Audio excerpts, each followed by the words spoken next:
Well, hello everybody. It's me again, Damian, the digital doctor, and I today am going to be meeting a Mr. Craig Monks in the beautiful Beminster. And Craig's been one of our BNI members for some time, and he's been a BNI member for quite a while. I'm really looking forward to seeing him. He's a colourful chap. He's our eco guy, but he also has a past, like we all do. So I'm interested to find out his backstory and a little bit more about him. So I'm going to come and take you with me, and we can go and talk to Craig. Thanks, and we'll see you in a minute. Do anything. Hi guys, hello, nice to meet you. Today I am with Mr. Craig Monks. I am absolutely quite excited about this one. In fact, more excited about this one than I thought I was, really. And you say that's all the interviewees. Of course I do. You know, they always say it's important to relax the interviewee.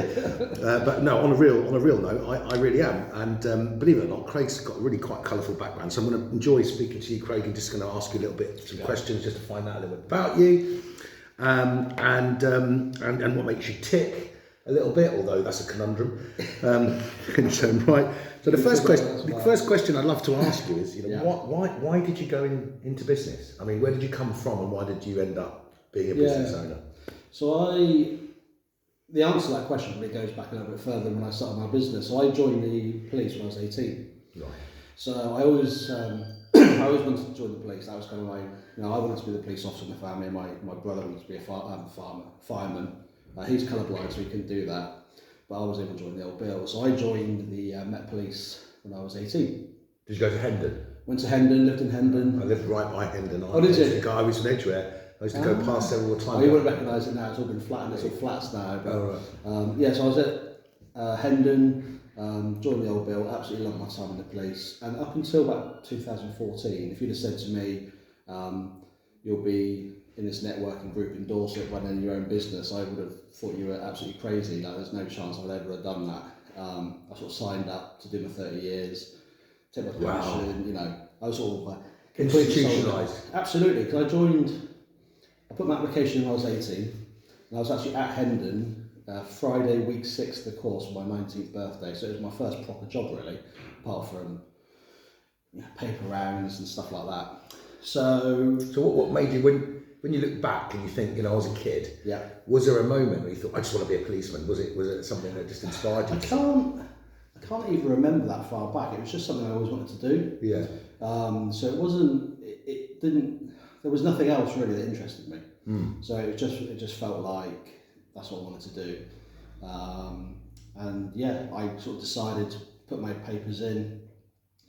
And I also decided that if I wasn't successful first time round, because often 18-year-olds often don't get into the police first time round when you're that young. They sort of send you off for life experience. I was going to join the Navy. That was my plan. So I was going to do my minimum term in the Navy and go back to the police. But I got in first time. So, everything was fine. So you were a mature young man, would you say? I think I always have been compared to my peers. Yeah, and then you did the police and you became immature. Yeah, exactly. Then it all went downhill.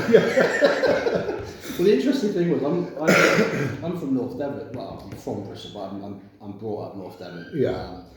A place called Barnstable near. That's my favourite place in the world. I go there all the time. Yeah. I love Ilfracombe and around there. Yeah. Beautiful. So, I did summer jobs cleaning caravans and caravan parks around there and stuff like that. So the whole kind of big smoke diversity thing was really new to me. Yeah. So my first station I was based at was Southall in West London. Oh my God, even worse. I know Southall well. Yeah. You mean Delhi? Yeah, well, the first thing I noticed when I sort of rolled in on the train, because you kind of get your papers at Hendon, so they're like, right, Craig, that's your shoulder number, that's where you're going, be there on Monday sort of thing, off you go. So like my first morning I turned up on the train, and the first thing I noticed at Southall, when you come into the train station it says Southall, then underneath it says Southall in Punjabi. So I thought, oh God, I've never seen that before. Then I walked up South Road past the Glassy Junction pub where you could buy pints with rupees. And I was literally in this. I used to go to Acton a lot. Yeah. I was in after I'd done. Well, I was based there as well. Oh, right, yeah. Yeah, That's yeah. it. So yeah, I did some work with the Territorial Army down there, the Searchlight Squadron with the Royal Engineers. Oh, yeah, okay. Yeah. So that's funny. Also famous for the tower block from Only Fools and Horses. That's right, indeed it is. Yeah. Monge 2, Rodney. Yeah. So I absolutely love Southall. I love working there. Ealing Borough, Southall, I absolutely loved it. Sort of busiest day of the year was Christmas Day, late term. Yeah. Because nobody really celebrates Christmas. No, that's right. Yeah, everyone goes out and enjoys the They do. I mean, I was brought up that part of the world. So I spent 30 years of my life in North London, just not too far from there. No, I loved it. I absolutely loved it. And then did all sorts of different roles. Then went central, joined the Diplomat Protection Group, went to firearms, worked in, and that's when I started. We were talking before we started rolling, but that's where my kind of interest in kind of like the general mechanism of politics kicked in. Because I worked at Parliament, I worked for past and present prime ministers and various people like that. So were you the Bobby on the door number 10? I was the Bobby. Yeah, we call that Delta 1. He's a celebrity. He's a celebrity. Yeah, Delta 1. Yeah, Delta 1. That places. Yeah, I did a lot of time at the street. Parliament, lots of embassies. Yeah. Israeli and American embassy were the main two I spent a lot of time at. Tony Blair, his residence, Jack Straw when he was in Parliament, and loads of really interesting. So why from going from this young lad who absolutely loved the police, going through all of these really exciting things, it's amazing. What brought it to a head? What went from Craig Monks, the policeman? You're still a diplomat in many ways, in many walks of life, but to a business owner, the eco man. It's an interesting. So basically I have to describe the scene. So I'm on a firearms team for the 2012 Olympics. Yeah. I'm on my kind of something ridiculous like 18th shift on the banks firearms team. I'm sat in a riot van with about three stoner kit on. It's been bang in the summer, boiling hot, falling asleep as we stood up. And I read on Twitter that the Home Secretary at the time has made a load of changes to our pension, as well as a cabinet reshuffle. So they sort of snuck that in. And it meant for me that I would have had to have worked an extra 11 years for a worse pension.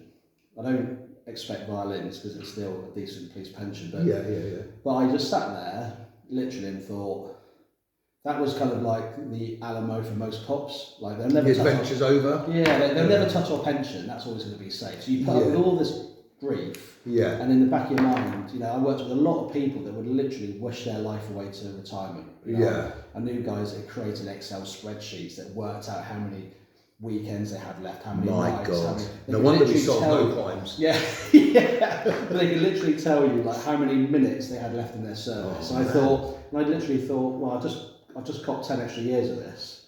I've got no recourse to complain. Yeah, you had no other choice. Yeah, it's really interesting actually. This is one of the things that I put down more to BNI than the police actually, when we talk about BNI in a bit. Yeah. One of the big skills that I really picked up from BNI and actually doing stuff in Civvy Street with Utility Warehouse was the skills to sell and the skills to communicate. So in the police, I can't remember how old I was when I started, mid-20s, mid-late 20s. Put me on the steps of the Tate Modern in London with 1,000 baying mob trying to break a police cordon, and I'm doing baton charges and screaming at people. No stress to that. That was day to day for me. But actually speaking to somebody like this was impossible for me. Oh, really? Absolutely impossible. Really? And it was actually the skills from kind of the personal development. So I read and I listen to a lot of books now. It was the skills from Utility Warehouse and BNI especially that actually gave me the skills to do stuff like this. Wow. So I wouldn't ever really describe myself as a particularly good seller, but I think I'm a very good communicator. Oh yeah, I would. I think one thing from my background in the police, especially when I was in diplomatic, I could go from talking with a homeless person, and 20 minutes later, outside the Jordanian embassy, and the Queen turns up. Yeah. So I could go from talking to a homeless guy to the head of state and everything in between. Yeah, well, you expected to be able to do that, aren't you? Yeah. And often I think that's to do with confidence. Yeah. And everyone's got it in them. And confidence is something like it needs to be like a great striker who needs to score goals, score more goals, And then once you're in an environment like BNI, it rebuilds the confidence in you. When I joined our chapter, I was a mess, personally, and I'd lost all my confidence, and it came back because of the skills and the interpersonal stuff that you do. And I totally understand that with you. Yeah. So thinking about business, Yeah. utility warehouse was your springboard. Yeah. And now you do Eco Guy and you do loads more. We're going to get into that. But, was there a favourite brand or entrepreneur you always looked at and thought, oh, that's an inspiration to me? I think, it's probably, it might sound like a bit of a cop-out because it's quite a big name, but I think Sir Richard Branson was a big one for me. I listen to books, but the reason I emphasise the fact that I listen to books is because I'm dyslexic. Yeah. So I've spent my whole life in education and the police learning how to pass tests, not learning the knowledge. People that are dyslexic or have similar kind of special qualities find different ways of doing things. Yeah. And Richard Branson really jumps out for me because he is very dyslexic. Yeah. And his whole kind of story, his whole kind of life is one of its, it's of success, but also knowing that, for anyone that's read his books. Well, I have the same problem. I can't, B's and D's. Oh, massively. Can't get them right. B's, so I'm the same problem. Texting, just give up. Yeah. You'd often notice that a text from me is like you need some sort of hieroglyphics to work it out. But and it happens to lots of people, and it's not like you're dim or anything, and people have had that stigma, haven't they? Yeah. That it's the way that your brain processes some shape and form, I think the other thing with, all entrepreneurs, I've read listened to a lot of books from a lot of entrepreneurs. The one thing that they all tend to have in common, but I think for me with Richard Branson and that particular, with his particular challenges, is that kind of, very much that kind of can-do attitude. And I think for me, like with council stuff, and we're sat in my council offices at the moment, I always think about solutions, not the problems. So I'm always looking to problem solve things. Well, you do that in our own chapter. Yeah, he will be the main guy, John Hanlon. And just for the viewers, just to let you know that Craig is actually the chairman of the parish council here, and we're sat. Yeah. We're sat in the room.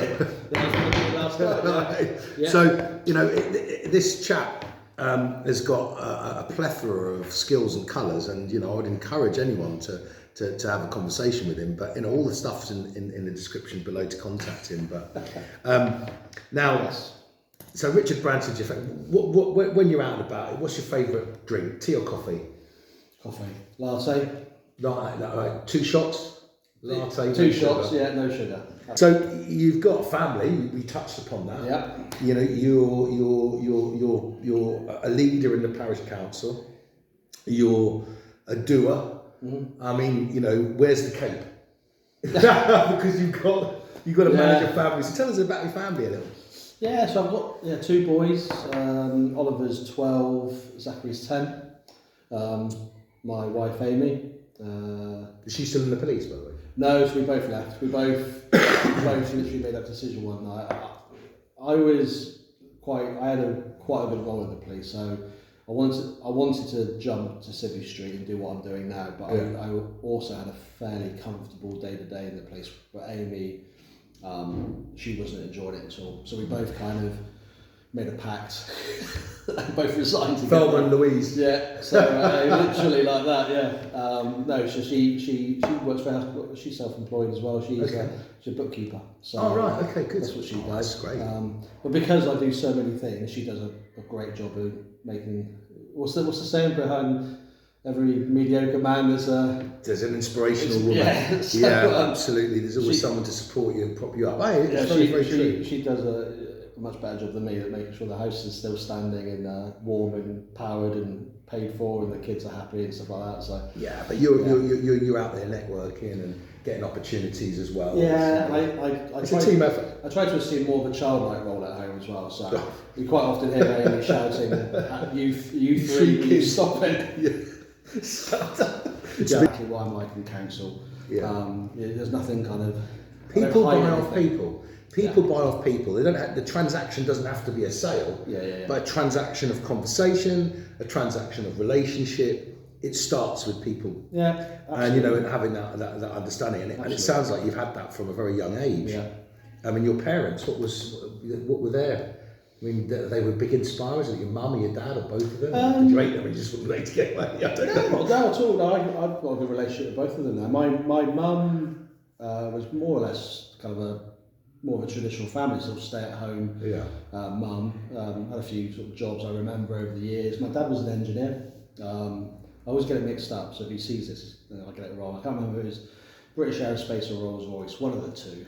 What, did he build engines and things like that, or was he just more in the sort of drawing side of it? Or he was on the shop floor to start off with, then he worked into like the sort of managerial levels. Right. But that was because my family originally from Bristol, so my granddad, the sort of claim to fame of my granddad was he was the shop foreman in the factory that built the engines for Concorde. Oh wow! So and Gran and Gramps' garden backed onto Filton Airfield, which was the home of Concorde. So we've actually got. It's a shame it's gone, isn't it? Oh yeah, gutted. Yeah. But he had a ticket for the maiden voyage of Concorde. Wow. And he didn't go on it. Kept the ticket his whole life. We've got it framed now. In fact, the last time he got it out, not long before he passed away, he went to the museum at Filton and got the ticket out to this like 19-year-old lad on the gate and said, "Oh, this get me in." Oh, great character. Yeah, but I asked Gran why Gramps didn't fly, the first ever flight, because it was obviously all the diplomats and the best of the best. The official one was he wasn't very well that day, so he basically went sick. But he told Nan that he didn't trust it. He said, I built that plane, it's all held together with bolts, something going on it.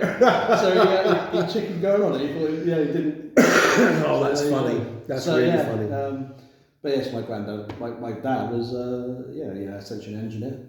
Nothing like me at all. I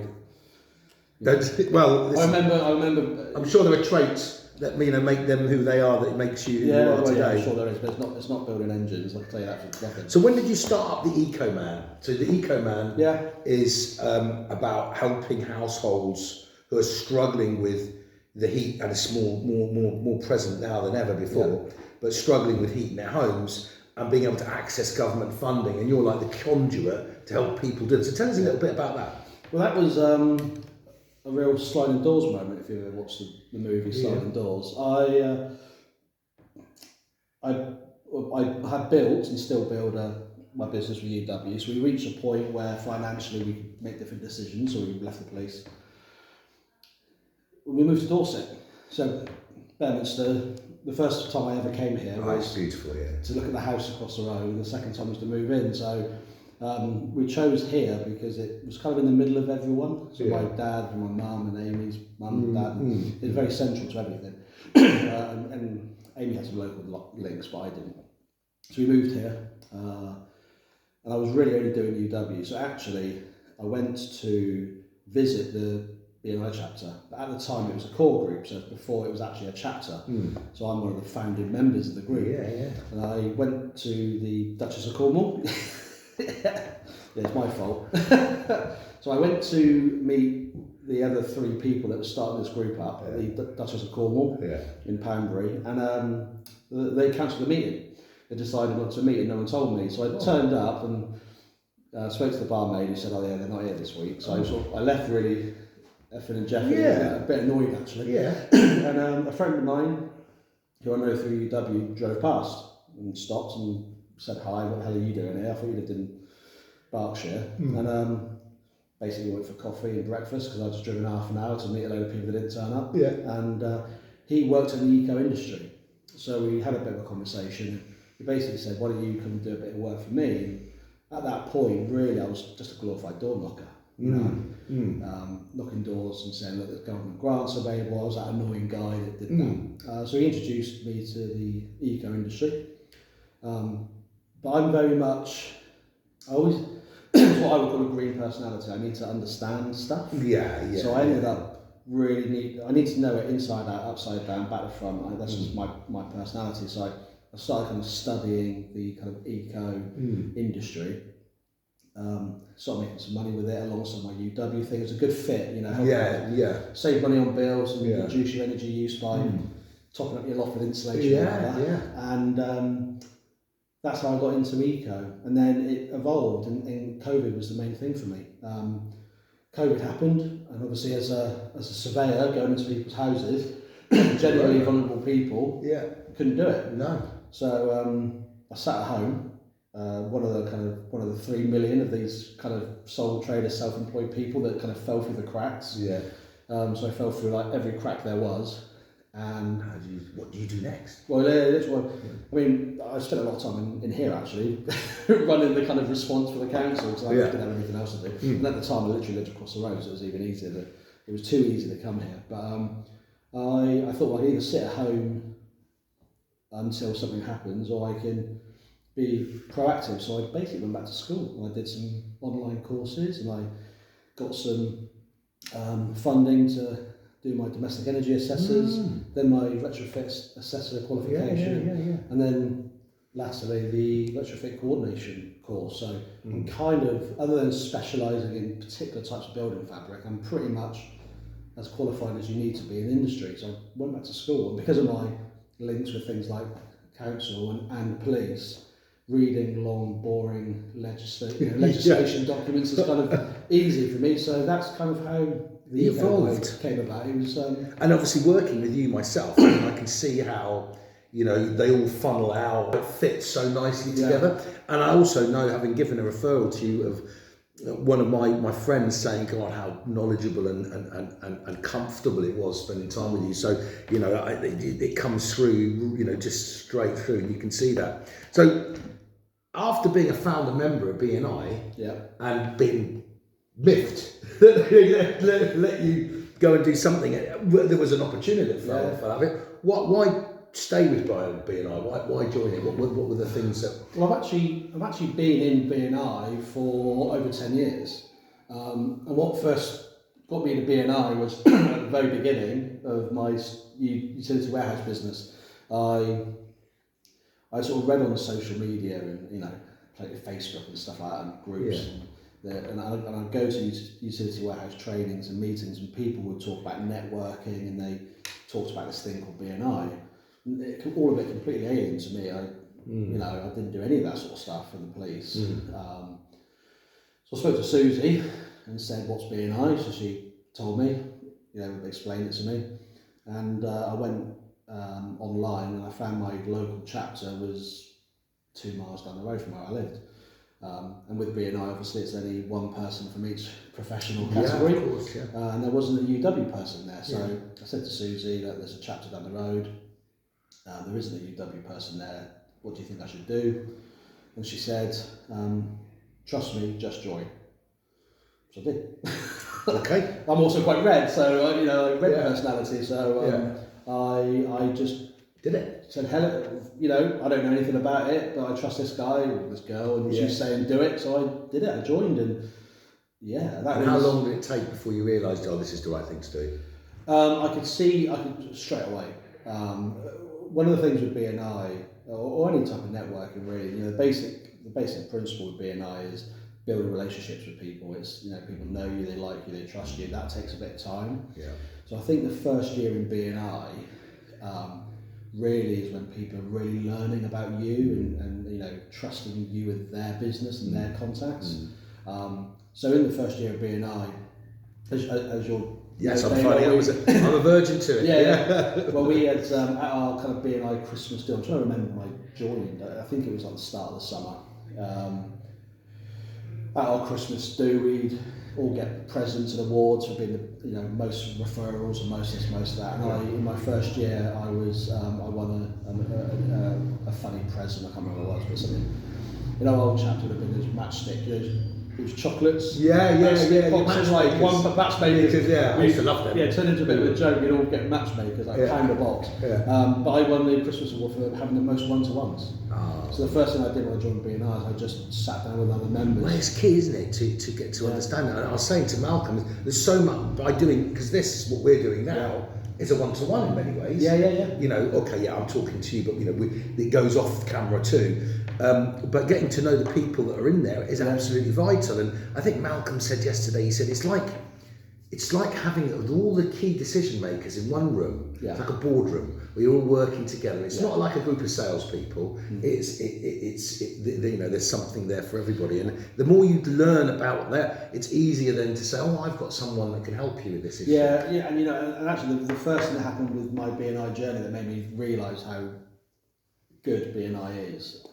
And I always say to people I speak to about networking, there's no such thing as bad networking. There's loads of different networkings out there, and that's all great. But for me, with BNI, was the first thing that happened for me that made me realise I was part of a special group is within Utility Warehouse, they have lots of incentives and benefits for partners. One of them is a company car. So you have to get X amount of customers and you get a car. And that was my goal. To get the car. So I went to BNI, I probably been in the chat say 8 months, and I said, look, you know, my call to action this week is a plea to all of you guys.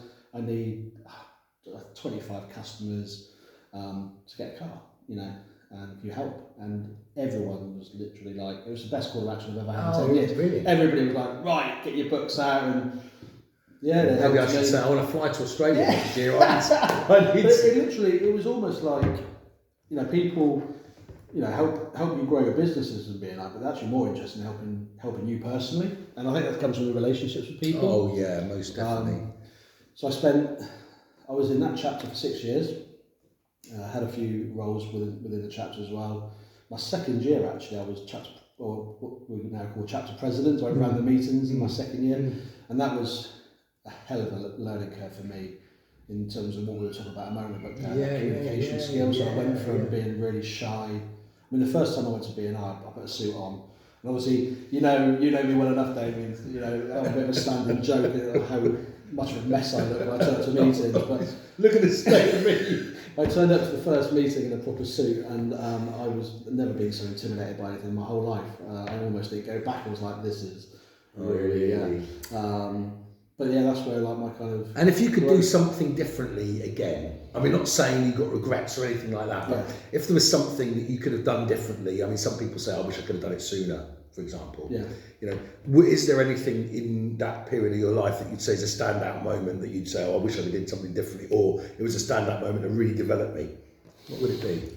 See, that's an interesting one, because one of my kind of personal mantras, or life goals, whatever you want to call it, is to have no regrets. Yeah. So whenever I think about things, and it's obviously like, it's impossible to not regret, you know, everything. Oh, God, I've got plenty. You know, so I've got plenty of regrets, but I always have that mindset that you learn by them, don't you? Yeah, I tend to think to myself, you know, I'm going to do that thing, I'm going to say yes to that favour or whatever it may be, because I don't want to have the regret of looking back in 10 years' time and saying, I wish I did that. Yeah. But I suppose if there was anything, if I could go back and speak to a younger me, it would actually be to say, have more of an open mind on things like working for yourself, you know, things like utility warehouse, networking, and that kind of environment at an earlier age. Because I suppose the regret I have is that I didn't start this sooner. You know? Everyone says the same thing. Well, do you know what? That leads me on nicely to the next question I have for you. Given your journey and what you've learned, how are you going to put that through to your boys? Because they're the people that, I mean, I don't want to say to my son, or when I was in the jungle, I wanted to have it, but you want to sort of say, well, take the left path or the right path, and this is what it might mean. It meant this to me. And I think that being the sort of like fatherly chap that you are, and you know, you're looking at yourself, how do you instill that in your children? I'm kind of doing that already in lots of subtle ways. Yeah. And I think... Are you conscious of that? Yeah, I am. So, kind of a few examples, taking lessons I've learned from.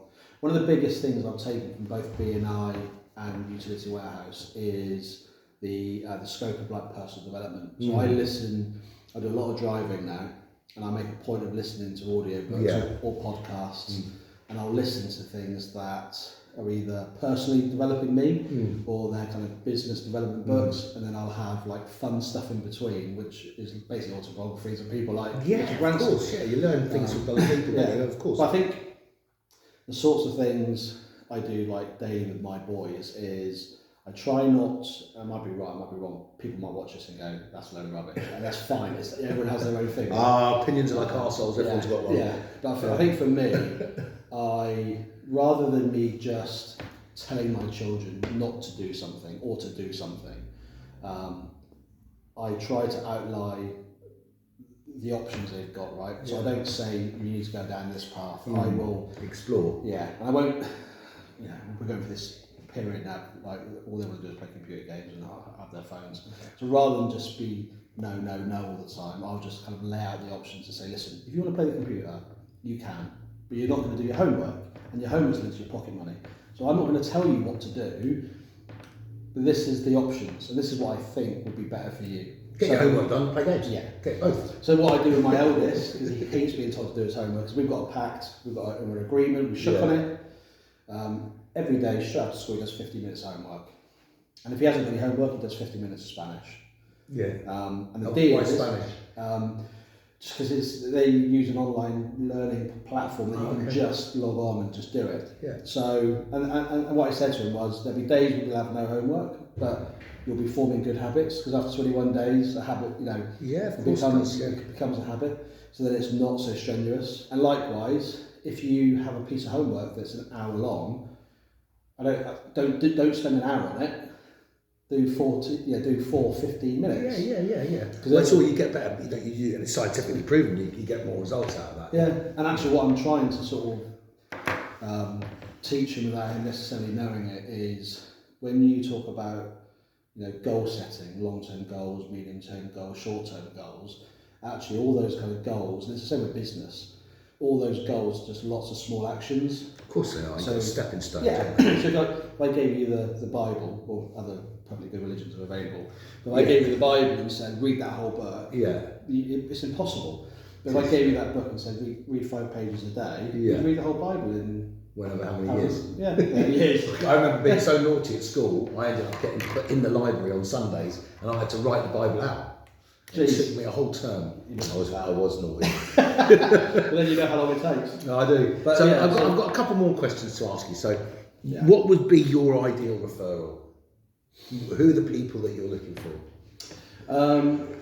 There's kind of 2 referrals, really. Ooh, lay them out. One would be kind of referral partners. So a lot of the work I do links in with other kind of trades and professions. So most of my work is helping vulnerable people. And the way the government funding is made available, it targets kind of vulnerable households, because it's all about reducing carbon. So properties that are kind of in the middle of nowhere with an old gap, but it's complex, isn't it? It's like not even those people who are vulnerable could even go through the whole process to get themselves. I mean, it's basically kind of anyone really, but what I describe as vulnerable is probably a bit different to what some people think about. Yeah, well, tell us a bit more about that, because that's an interesting point. I guess what I would say is, in terms of an individual, the kind of best type of referral for me would be somebody that's not heating their home with gas, so they're using electric or solid fuel, coal fires, maybe LPG or oil. Those people will be spending a lot more money on heating their homes, which means that I can access more funding to improve things like their insulation, upgrade their heating, stuff like that. So households, if somebody lives in a nice 30-year-old terraced house with a fairly old boiler, I can help them, but really the people that I can really benefit the most are kind of those rural people that live out in the sticks. And then in terms of referral partners, people that kind of deal with those sorts of people. So it could be painters, decorators, plumbers, because they're obviously in people's homes all the time. It could be people from a financial background, the whole kind of green. There's also the doctor referral side of things. So I could be referred by a GP for people that have kind of health concerns or health issues that live in cold, damp houses. So a GP can refer me. People from like financial backgrounds can be quite good, because the energy performance of properties are becoming much more relevant to things like mortgage rates and stuff like that. So people that are buying a house or remortgaging, they can be really good as well, because I can. Of course. So and you can put a lot of value on a home. Exactly. So it can improve the value and reduce the interest on things like mortgages. And kind of suppliers, because I can also do some work with commercial properties as well around. Yeah, of course, that's a new thing, isn't it? Yeah, exactly. So tell us a little bit more about that, what the type of commercial properties are you so for partners for? Like, I know it's printers, anyone that's building, got a lot of energy sapping type of services. Any business that uses a lot of energy, well, I mean, any business really, but in BNI we don't like using the word any. So, but businesses that are either or high energy users, so like printers, people like that are, got machines going all the time, they're really good referrals for me. Or property owners or landlords of like large buildings. So sometimes you may be a small printers that hires some office space in a block of 10 offices. And the reason they're good referrals for me is I can also access some funding and support to retrofit those sorts of buildings, but I can also do it in kind of different ways. So commercially, kind of that net zero target is becoming a big thing in commercial energy. And lots of companies are now boasting themselves as net zero businesses.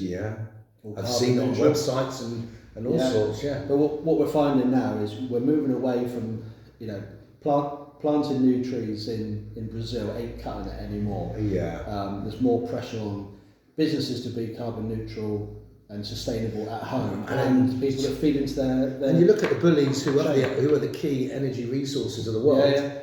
It makes it even more of an impetus to become more reliant on renewables. And actually, it's not as hard as some people think. And the reason kind of commercial is a good referral for me is because if the property either uses a certain amount of electric or has enough capacity to generate enough electric, i.e. basically a big roof, I can actually access funding from investors and the markets to fund solar panel installations on commercial premises. So it's what we call free to fit. So essentially, to explain a very complicated scheme in a simple way, if you're that kind of big printer with a nice big roof, we can install solar panels to you for free.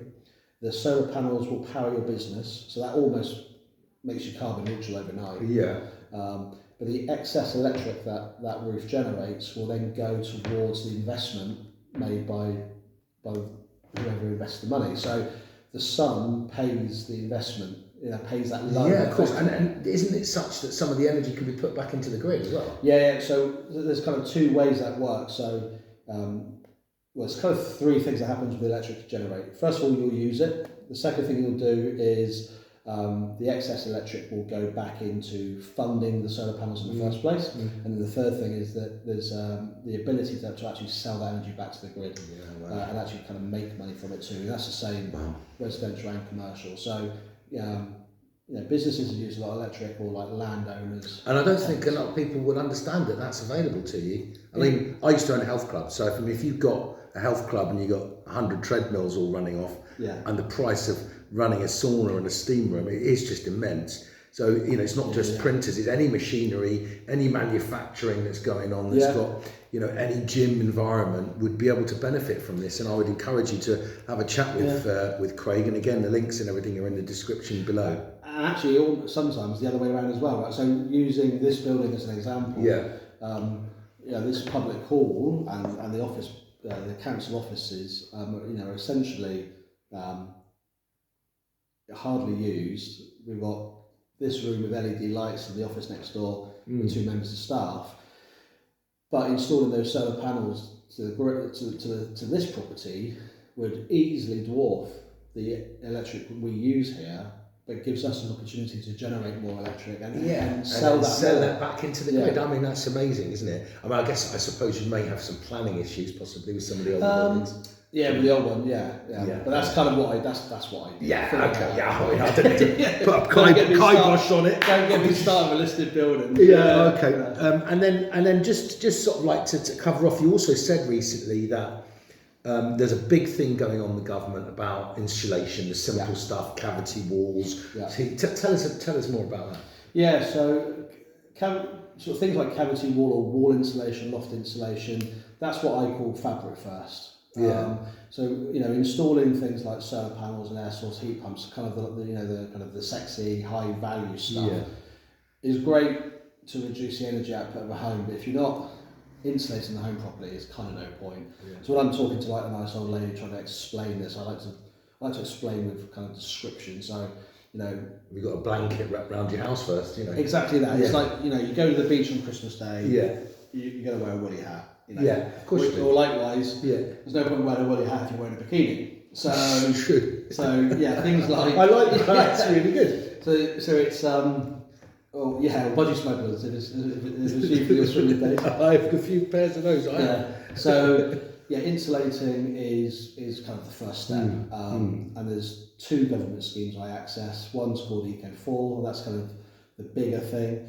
If I go and visit like that property in the middle of nowhere that's heated by LPG bottles, the first thing I look at is how the house is insulated, and if it needs more insulation, then that's done. The second thing I look at is how it's heated, and then we look to upgrade that. And the last thing is ventilation, and ventilation is important for lots of different reasons. Yeah.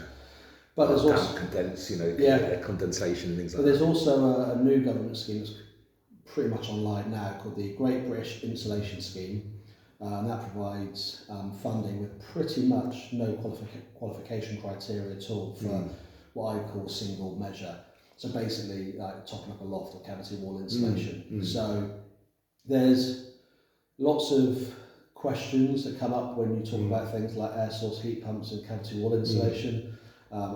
We could talk for another half an hour with me explaining all those things are not a problem. Yeah. Oh well, what we'll do is we'll drop a link. There's a link that I'll give you where you can actually put in some information into a landing page, and you know that can ask the questions that you want to know. See if you can actually qualify for some of this funding, and you can go and do that, and then Craig can get in touch with you. So I'll put that link in the description, and the other schemes that he's spoken about. We'll also put the link in the description so that you can do that. And I know this from a personal friend of mine who was so grateful the fact that he qualified for both solar panels and air source heat pumps, and it will make a massive difference to him and his daughter during the winter period.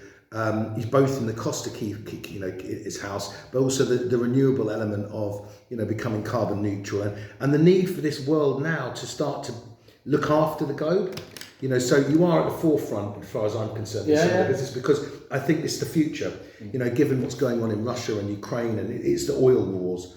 And it's a disgrace that the humanity is being bent over backwards for fuel. When we have a beautiful sun that burns so brightly, and there's so many other alternatives, and technology has moved us on so far. And actually, one of the last things I say on that point is, for some people, that kind of sustainability is really important to them. Some people aren't necessarily as interested or have that as a priority, but that's fine because what I do also saves you money.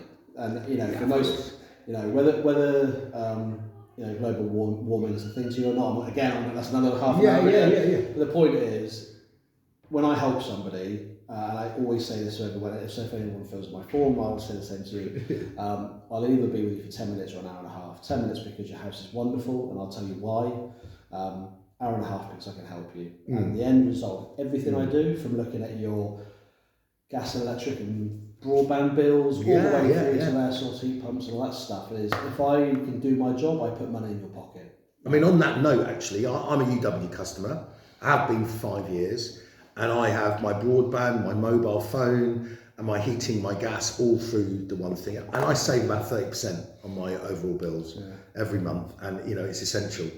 Now, we're going to finish off because I was going to say, if you want to meet me and Craig, you can come along and join us, and in the description below there's a BNI Dorset opportunity for you to come and visit and join us for free. I'd like to thank you so much for taking the time to speak to me, Craig. No, pleasure. And if there was one thing that you would say to someone about our BNI group and how to join, what would you say? Just do it. Just do it. Take the advice I took 10 years ago, just do it. Mr. Monks, Thank you good very luck with much. the old council job. Thank Cheers. you very much, everybody. Thanks, guys. And we look forward to meeting you maybe at one of our groups, or to speak to Craig and see how he can really save you some cash. Be great to hear from you.